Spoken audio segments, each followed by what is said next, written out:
I've learned to follow the rules and help my friends. This year, I learned most important thing is God's love and America's history. What I learned at Linfield is how to be more Christ-like and be more true to myself and God. One thing I've learned at Linfield is that the teachers here are amazing and that you should approach them for advice because they'll treat you as not just students but also as friends. One of the things I learned at Linfield is how to play games on your computer without your teacher noticing. I learned about painting. I learned about the organelles and the nucleus. What I've learned at Linfield is just to have better communication with people and to be more open.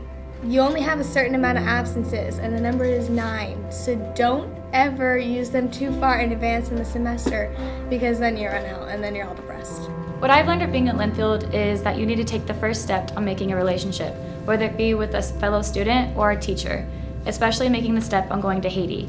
You make the relationships not only with the kids, but with your classmates that you'll have for the rest of your life. I've learned to count to 110. The most important thing that I learned this year was being a good friend to others. What I've learned is good study habits from all the schoolwork and just being kind to all my friends. At Linfield, I learned to write some really good essays, so now I'm able to write an essay during break, the time before it's due. One thing I've learned while attending Linfield is that no matter what I'm working on or how tough it is, it'll always pay off at the end. I've learned to be nice and share. I learned that I was a very good writer. Something I've learned at Linfield is to have a better sense of community with other Linfield students. Don't be afraid to try new things and get out of your comfort zone. I learned that 2 plus 3 is 5. I've learned that school is easier when you get your work done. These relationships with these teachers will last a lifetime. Cherish them. At Linfield, I've learned the importance of forming a community and bonds with people who have the same passion for Christ and integrating God into anything we do, whether that's praying before a basketball game or making an art piece for our chapel or even doing a little Bible study at the beginning of our AP Lit class.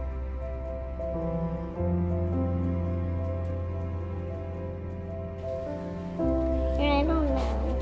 Just always study hard and never give up.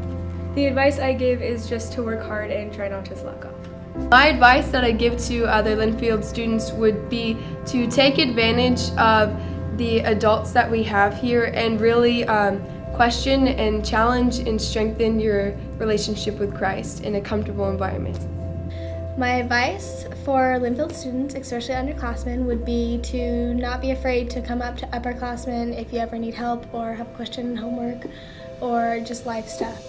It's important to get good grades, but I think it's also important, and my advice would be to also spend time and opportunities outside the classroom, building relationships and talking to new people. I would help them to be a lion.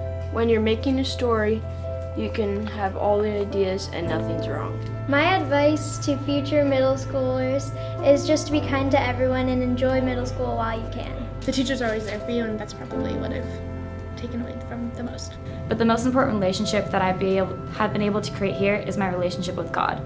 So I encourage all future students or current students that you take the time to make God a priority and to develop your relationship. Have fun. My advice is to push yourself and don't give up. Some advice I'd have to future Linfield students is to talk to your teachers because they're there for you and they're ready to help you with anything you need. Dance your heart out at every single dance. My advice comes from Matthew 6:33, which says, "Seek first the kingdom of God and his righteousness, and all these things will be added to you." If you make God your number one priority and focus on him, everything else will fall into place.